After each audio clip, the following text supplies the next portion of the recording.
I transmigrated as a trash alpha husband. I thought my Omega just had the flu. Hello, everyone, and welcome back. Before today's incredible story begins, we have one small favor to ask. If you enjoy emotional, suspenseful, and unforgettable stories like this one, please subscribe to our channel and turn on the notification bell so you never miss a new upload. It only takes a moment.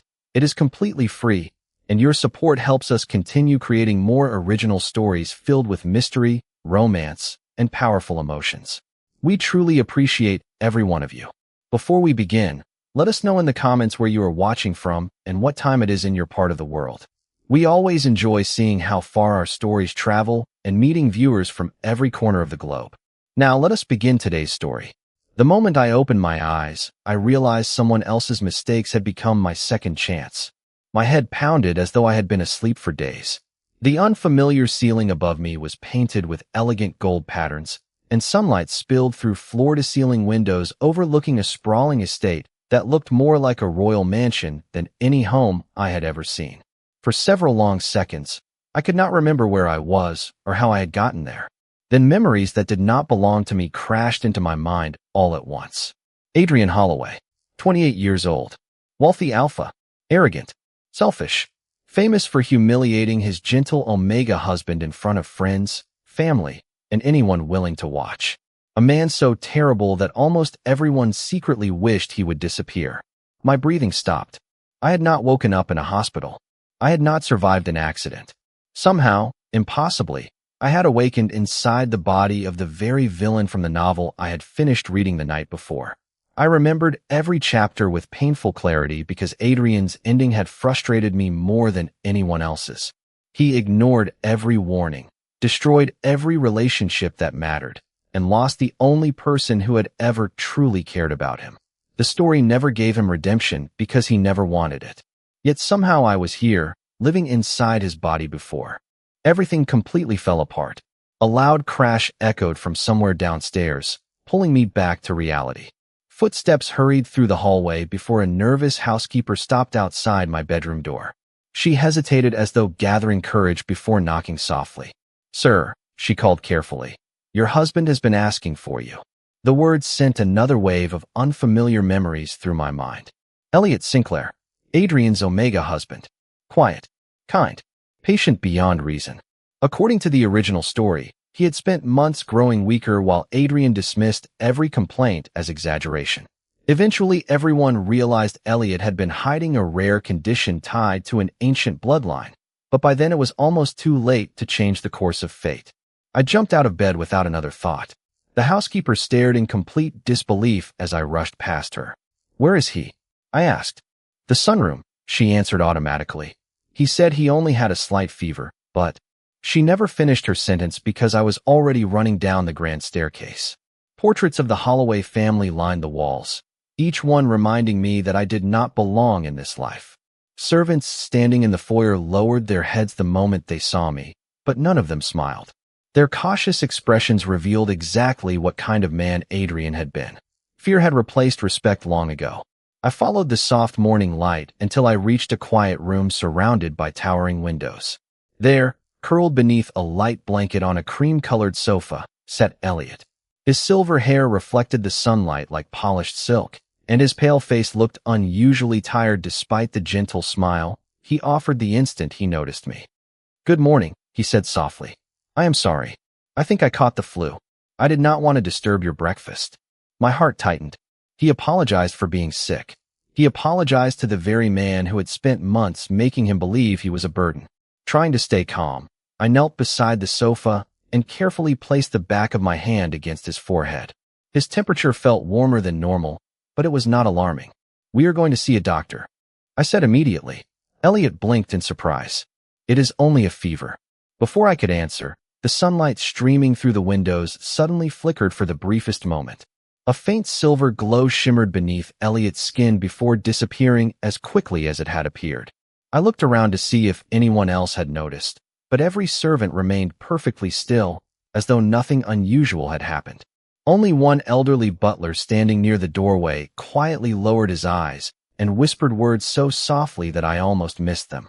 "It has begun much earlier this time." Edit. The old butler's whisper echoed in my mind long after the silver light disappeared. I turned toward him immediately, but he lowered his head so naturally that anyone else would have believed he had never spoken at all. Elliot noticed the brief silence between us and offered a small apologetic smile.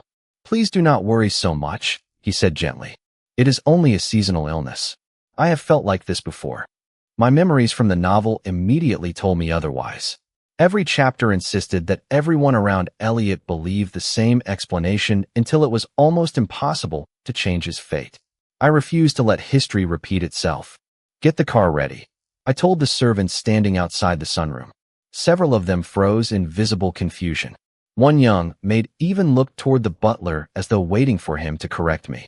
Apparently, the original Adrian would never have canceled his schedule because of his husband. "Right now," I repeated calmly.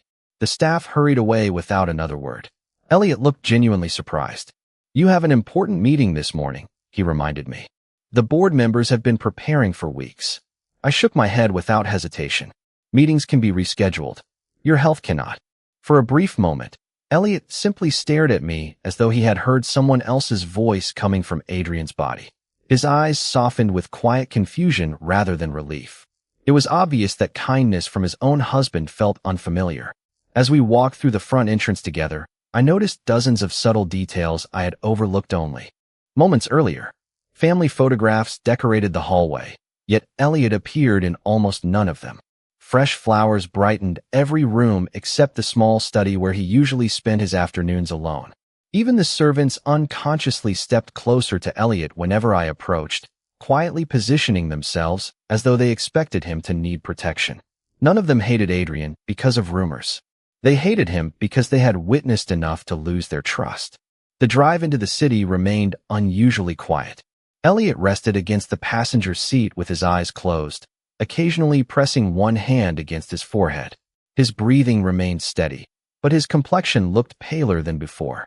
Every few minutes I glanced toward him, remembering scenes from the novel that suddenly felt painfully real. According to the original timeline, this was the week when strange symptoms began appearing more frequently, although no physician could explain them. 20 minutes later, we arrived at the largest private medical center in the city. Doctors immediately recognized the Holloway family name and escorted us into a consultation room. A complete examination followed. Blood work, imaging, heart monitoring. Every result returned completely normal. The senior physician reviewed the reports several times before removing his glasses with an expression of genuine uncertainty. "Mr. Sinclair appears physically healthy," he explained carefully. "His temperature is only slightly elevated, and we cannot identify any infection or underlying illness." Elliot offered an embarrassed smile. "I told you it was probably nothing." I wanted to believe him, but something deep inside refused. As we prepared to leave, an elderly physician standing near the end of the hallway quietly observed Elliot for several long seconds. Unlike the others, he did not study the medical reports. He studied the faint silver glow that briefly shimmered beneath Elliot's fingertips before disappearing again. His eyes widened with unmistakable recognition. He slowly approached me and spoke so quietly that only I could hear. "Young man," he whispered, "if you love your husband, stop looking for a disease." What is awakening inside him was never meant to be treated by medicine. The elderly physician's words followed me all the way back to the estate. Medicine was never meant to treat whatever was awakening inside Elliot. That single sentence refused to leave my mind because it matched the memories I carried from the novel almost perfectly. In the original story, everyone searched for ordinary answers to an extraordinary mystery until precious time had slipped away. I tightened my hands around the steering wheel, silently promising myself that I would not repeat the same mistake. Elliot sat quietly beside me, watching the forests pass beyond the car window. His color had improved slightly after resting, but every now and then faint silver light shimmered beneath the skin of his fingertips before fading again. He seemed completely unaware that anything unusual was happening. "Thank you for taking me today," he said softly after several minutes of silence. "I know you had other responsibilities." His gratitude caught me completely off guard. He was thanking me for doing something any caring husband should have done without hesitation. The original Adrian had lowered his expectations so much that basic kindness now felt extraordinary. You never have to thank me for caring about you, I answered honestly. Elliot looked at me with quiet surprise before lowering his eyes toward his folded hands. You have changed, he whispered. I did not know how to explain the impossible truth, so I simply smiled. Maybe I finally realized what actually matters. When we returned to the Holloway estate, the elderly butler was already waiting near the entrance. Unlike the anxious servants surrounding him, he appeared almost relieved to see Elliot safely home. As we stepped inside, he approached with remarkable composure and handed me a small brass key attached to an old leather tag. Master Adrian, he said respectfully, your late grandfather instructed me many years ago to give this to you only when you truly began worrying about your husband's future. I stared at the key in disbelief. My grandfather? The butler nodded. He believed there would come a day when the Holloway family would finally remember a promise everyone else had forgotten. Before I could ask another question, he quietly turned and walked away, leaving me standing in the grand foyer with the mysterious key resting in my hand. That evening, after Elliot had fallen asleep in the library with a book still resting gently across his lap, curiosity led me toward the oldest wing of the mansion. According to the memories I had inherited, almost no one entered this section anymore. Dust covered the tall bookshelves, portraits faded with age, and the scent of cedar lingered in the still air. At the end of a narrow hallway stood a heavy oak door I had never noticed before. The brass key fit perfectly into its ancient lock. The mechanism turned with a deep click, and the door slowly opened inward. Instead of another room, I discovered a private archive filled with journals, maps, and carefully preserved documents stretching back generations. On the center table rested a single leather-bound journal bearing my grandfather's name. As soon as I opened the first page, one sentence written in elegant silver ink immediately captured my attention. If you are reading this, then the lost prince has awakened once again, and the soul standing beside him is no longer the grandson I once knew. My heartbeat stopped. The journal was not only expecting Elliot's awakening. Somehow, decades before I was even born, it had predicted that someone else would one day awaken inside Adrian Holloway's body. The sentence remained fixed before my eyes long after I finished reading it. My grandfather had written those words decades earlier with remarkable confidence, as though he had never doubted this day would arrive. My hands trembled slightly as I turned the page. Instead of dates or ordinary family records, every entry described strange events that had repeated across generations. Whenever the Holloway family welcomed someone carrying the sacred bloodline into their lives, unusual dreams, unexplained lights, and forgotten memories would slowly return. Most people dismissed them as coincidence. My grandfather never did. According to his journal, the Holloway family had never been ordinary alphas. Long before the modern world existed, they had served as guardians whose duty was not to rule, but to protect a royal bloodline known as the Lost Prince. Their greatest responsibility was preserving hope until the rightful heir awakened again. I remembered the novel describing Adrian as selfish and cruel, yet these pages painted an entirely different history. The original Adrian had inherited fragments of this secret, but never understood them. Burdened by expectations he could not explain, he slowly isolated himself from everyone around him. His fear eventually hardened into arrogance, and his mistakes caused the world to remember only his failures instead of the impossible responsibility he had unknowingly carried. Closing the journal for a moment, I realized something important. Redemption was not simply about changing the future. It was also about discovering the truth hidden beneath years of misunderstanding. A faint knock interrupted my thoughts. The elderly butler stepped quietly into the archive carrying a silver tray with 2 cups of warm tea. His expression remained calm, yet his eyes lingered briefly on the open journal before meeting mine. You found it sooner than I expected, he said gently. Did you know what was inside? I asked. He nodded slowly. Only enough to guard it. Your grandfather believed the journal would reveal itself only when both the guardian and the lost prince were ready. I hesitated before asking the question that had troubled me since awakening in Adrian's body. Who was my grandfather waiting for? The old butler smiled with quiet sadness. Not a name, a choice. He believed every generation receives an opportunity to choose fear or compassion. Only one path allows the ancient promise to continue. His answer settled deeply within me because it perfectly matched everything I had experienced since arriving in this world. Nothing had forced me to care for Elliot. Every decision had been my own. As we returned toward the main wing of the estate, the mansion felt strangely different. The long hallways no longer seemed cold or lonely. Instead, they carried the quiet dignity of a place patiently waiting for forgotten memories to return. Passing the library, I noticed Elliot had awakened. He stood beside the large window watching gentle rain begin to fall across the gardens. Tiny drops shimmered against the glass, while silver light briefly reflected within them, almost answering the faint glow that occasionally appeared beneath his skin. He turned as I entered and smiled softly. "I must have fallen asleep." "You needed the rest," I replied. He studied my face for several moments before speaking again. "Something happened while you were gone." My heartbeat quickened. "What happened?" Elliot looked down at his open hand. Resting in his palm was a small white flower unlike any growing in the estate gardens. Its petals glowed with delicate silver light before slowly fading into an ordinary blossom. "It appeared the moment the rain started," he whispered. "I have never seen anything like it." Before I could answer, every antique clock throughout the mansion struck the same hour at once. Their chimes echoed together through every corridor, followed by a deep vibration beneath the floor that lasted only a few seconds. The elderly butler quietly closed his eyes as though he had been expecting that sound for many years. When he finally spoke, his voice carried equal parts relief and concern. "The first sanctuary has awakened," he whispered, "and it has called for both of you." The mansion remained perfectly still after the final chime faded, yet I could feel something beneath the estate had changed forever.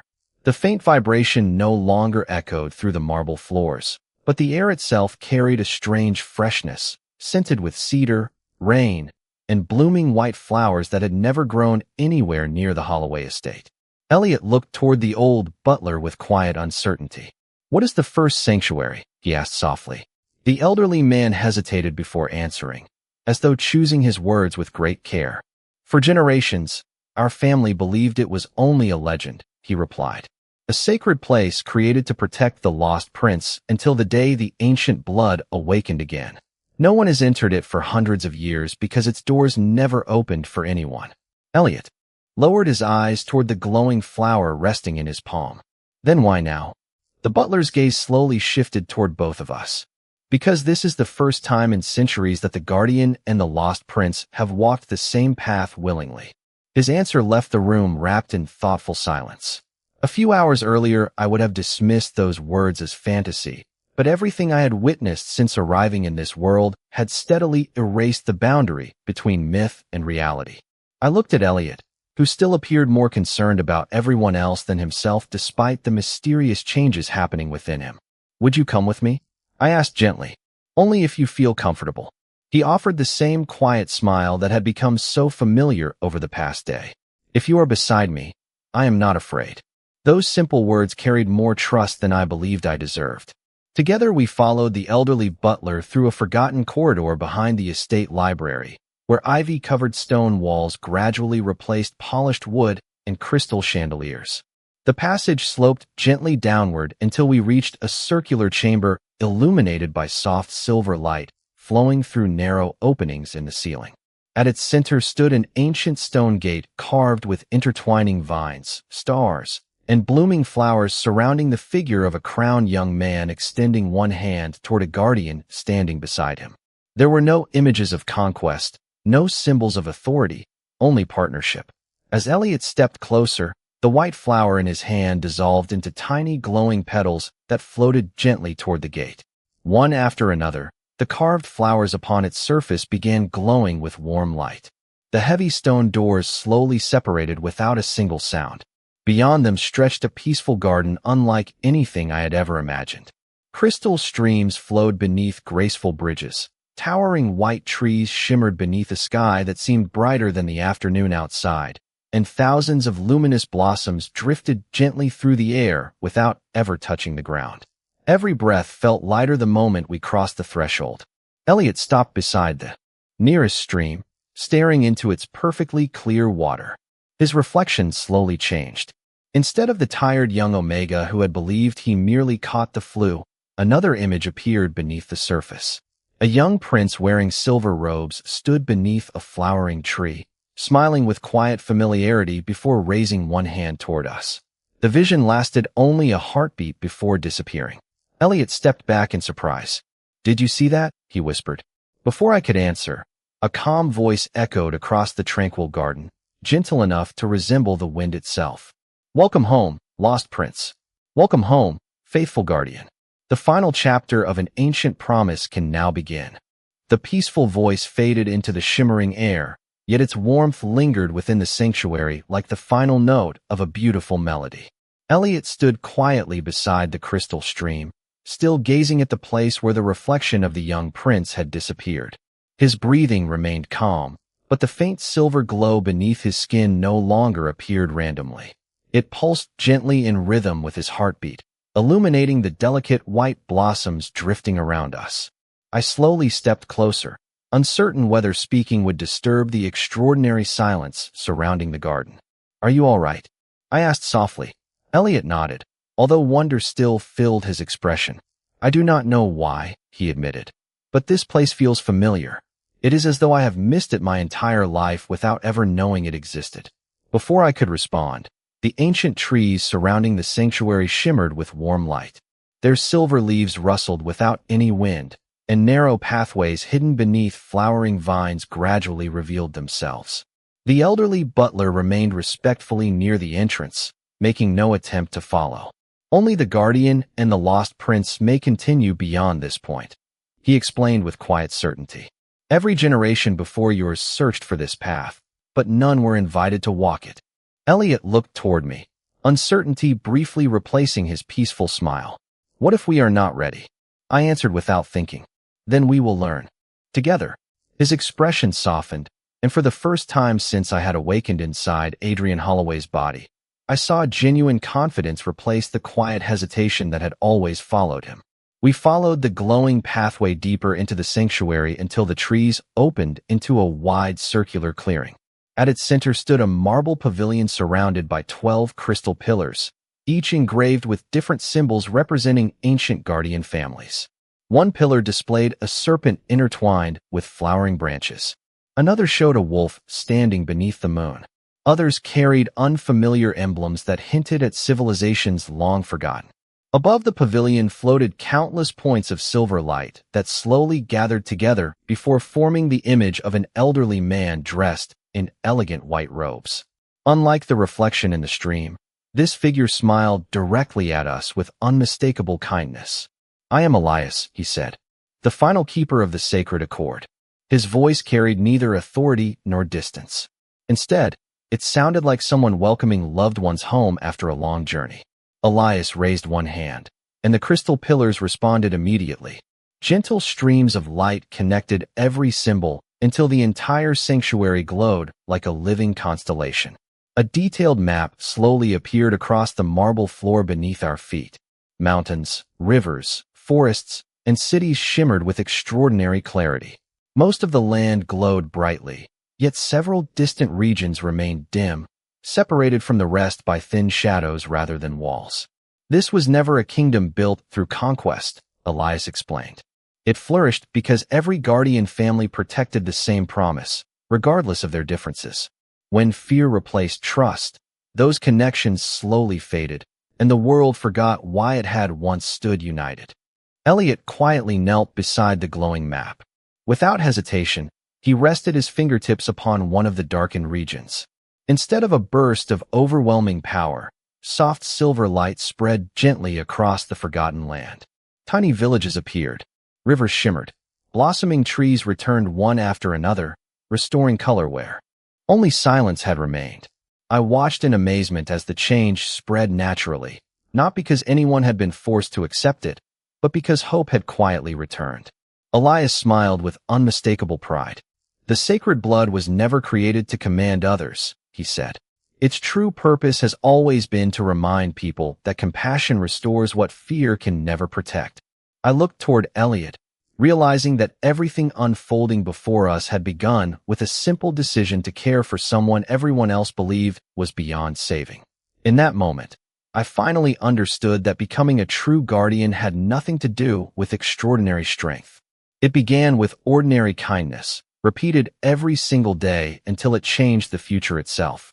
Then, beyond the edge of the glowing map, a final pathway illuminated for the first time in centuries, leading toward a distant sanctuary hidden beyond the mountains where an even older secret quietly waited to be remembered.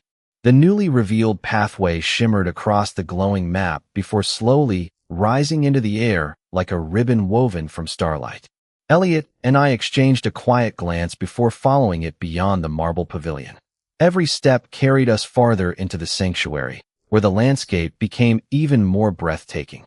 Crystal streams wound through gardens of white blossoms, while towering trees formed graceful arches overhead, their silver leaves reflecting soft rays of light that never seemed to come from any visible sun.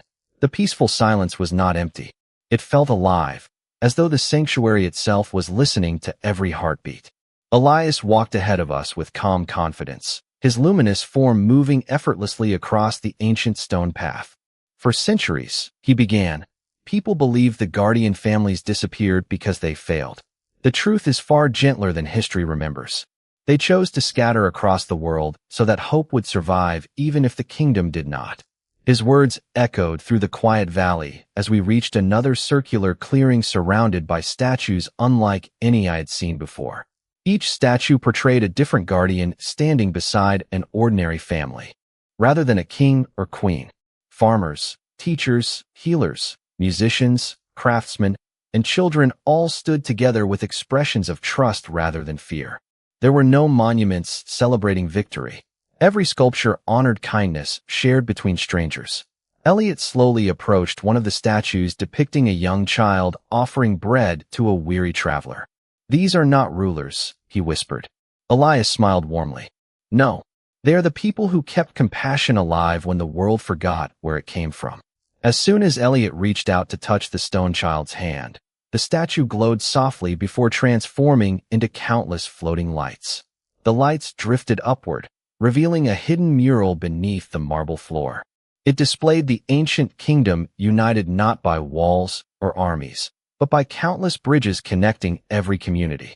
Guardian families protected those bridges because they understood that trust was far more fragile than stone. I found myself staring at the image in silence. In the world I came from, people often believed strength meant standing above everyone else. Here, every lesson pointed in the opposite direction. True strength meant standing beside someone when they needed you most. Elias turned toward me with quiet understanding. "That realization is why you were able to awaken inside Adrian Holloway. The ancient promise never searched for perfection. It searched for someone willing to choose compassion after being given another chance." Those words settled deeply within me. I had spent so much time trying to avoid Adrian's tragic future that I had almost forgotten the greatest lesson of all. Changing destiny was never about escaping mistakes. It was about making better choices one moment at a time. Elliot looked toward me with gentle confidence. Then perhaps neither of us was brought here to become someone extraordinary. Perhaps we were simply meant to remind people how to care again. Before I could answer, the final statue in the clearing began glowing with brilliant silver light. Unlike the others, it portrayed two figures walking side by side beneath a flowering tree. One carried the emblem of the guardian. The other wore the crown of the Lost Prince. Between them rested an open book instead of a sword or scepter. As the light grew brighter, the stone slowly dissolved, revealing an ancient doorway hidden behind it. Delicate symbols spread across its surface, forming a language I somehow understood without ever learning. The inscription read, "Only those who choose one another freely may remember what the first kingdom chose to protect." The doorway opened silently, revealing a distant valley beyond the mountains where unfamiliar banners fluttered above peaceful villages, and as a warm breeze carried the scent of blooming flowers toward us, I realized the forgotten kingdom had never truly vanished. It had been patiently waiting for someone to remember that every lasting future begins with a single act of trust. Beyond the ancient doorway, the hidden valley welcomed us with a quiet beauty that felt untouched by time. Gentle streams wound through fields of white flowers. Graceful stone bridges connected peaceful villages, and every home stood beneath towering trees whose silver leaves shimmered with soft light. There were no towering castles or intimidating walls. Everything about this forgotten place reflected harmony rather than power. Elliot paused beside me, taking a slow breath as though the very air carried memories buried deep within his heart. "I have never been here," he whispered, "and yet it feels like I have finally come home." Elias smiled with quiet understanding. Home is not always the place where life begins. Sometimes it is the place where truth is finally remembered. As we entered the nearest village, people gradually stepped outside their homes. They did not appear frightened. Instead, they watched Elliot with gentle curiosity before lowering their heads in quiet respect. No one greeted him as a ruler. No one celebrated him as a legend. They simply smiled with the warmth reserved for someone who had finally returned after a very long journey. An elderly woman carrying a basket of fresh herbs slowly approached. Without saying a word, she placed a small white ribbon into Elliot's hands. "My grandmother told me to keep this safe," she said softly. She believed that Lost Prince would one day return, not to reclaim a throne, but to remind us how to care for one another again. Elliot accepted the ribbon with visible emotion. The moment its fabric touched his fingertips, the silver light beneath his skin brightened gently before spreading through the village like the first rays of dawn. White blossoms opened across gardens, quiet fountains began flowing with crystal-clear water, and the ancient trees released thousands of glowing petals that drifted peacefully through the air. No one appeared surprised. Instead, the villagers simply looked at one another with renewed hope, as though they had waited their entire lives for this gentle miracle. I turned toward Elias, still trying to understand why such extraordinary power appeared so peaceful. "There is no force," I observed. "No command. No battle. Only light." Elias nodded. "Because sacred power was never created to dominate another soul. Its purpose has always been to awaken the goodness people already carry within themselves." Those words settled deeply inside me. Throughout my first life, I had often believed changing the world required extraordinary strength. Standing here now, I realized that every meaningful change we had witnessed had begun with something far simpler. A sincere apology, a kind decision, a patient conversation, a hand offered without expecting anything in return. Elliot slowly reached for my hand, his smile brighter than I had ever seen before. "You changed my future the moment you chose kindness instead of fear," he said quietly. I shook my head with a grateful smile. "No, we changed it together." The villagers gathered around us, not as subjects surrounding royalty, but as neighbors welcoming friends. Children laughed beneath the flowering trees while musicians filled the village square with peaceful melodies carried gently upon the afternoon breeze. For the first time since awakening inside Adrian Holloway's body, I no longer felt like someone trapped inside another man's life. I felt exactly where I was meant to be. Then the silver ribbon resting in Elliot's hand began glowing once more.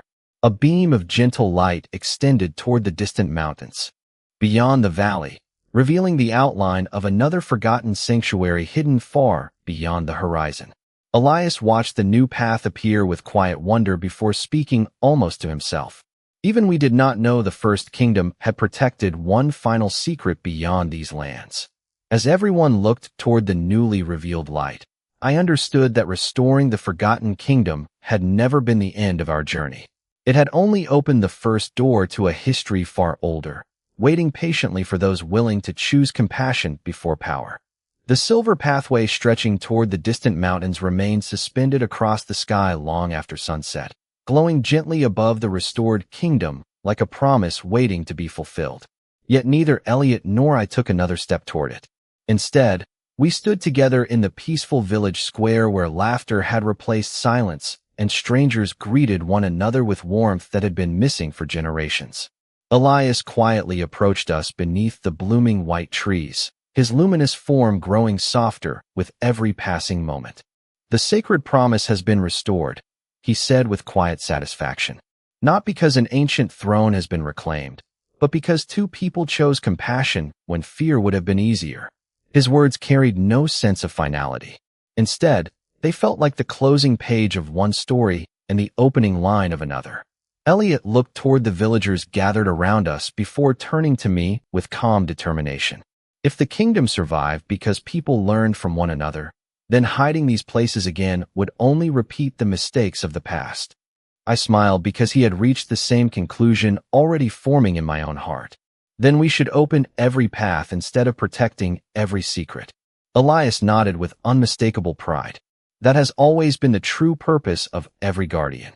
Over the following months, the Hidden Valley gradually welcomed visitors from every surrounding community. Scholars arrived carrying forgotten books. Physicians exchanged knowledge beside herbal healers whose families had preserved ancient remedies for centuries.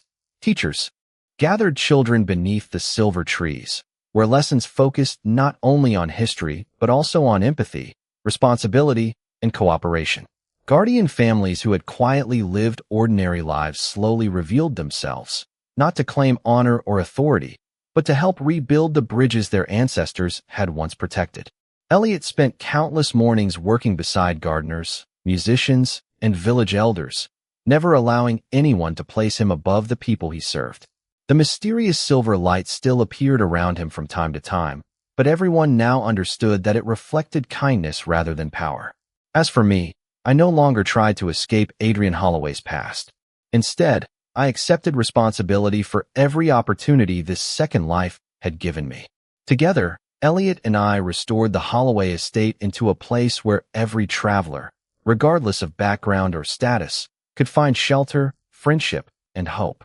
The ancient sanctuary beneath the estate became a center for learning instead of secrecy, where stories once hidden for centuries were preserved so they would never again be twisted into fear. One quiet evening, we returned to the marble pavilion where our journey through the sanctuary had truly begun. The glowing map beneath the crystal pillars now displayed every kingdom, village, and valley connected by streams of living silver light. There were no dark regions left. Every forgotten path had found its way home. Elias appeared one final time beside the crystal stream, his smile peaceful and filled with quiet gratitude. The lost prince remembered compassion, he said softly. The guardian remembered trust. That is why the sacred light will never fade again. As his final words drifted into the evening breeze, his luminous form dissolved into countless silver petals that floated upward before disappearing among the stars. Elliot gently reached for my hand, and together we watched the sanctuary settle into peaceful silence. Then, from deep beneath the roots of the oldest silver tree, a faint golden glow quietly emerged. Hidden within a bed of white blossoms rested a small, ancient seal unlike any symbol we had seen before. Delicate patterns slowly appeared across its surface, revealing a constellation that was absent from every map preserved inside the sanctuary. We looked at one another without speaking, understanding the same truth at exactly the same moment. The Forgotten Kingdom had never been the beginning of history. It had only been one chapter within something far older. Smiling quietly, we turned toward the rising dawn, grateful not because every mystery had finally been solved, but because we had learned that the greatest journeys begin the moment people choose kindness over fear, hope over prejudice, and one another over the comfort of standing alone.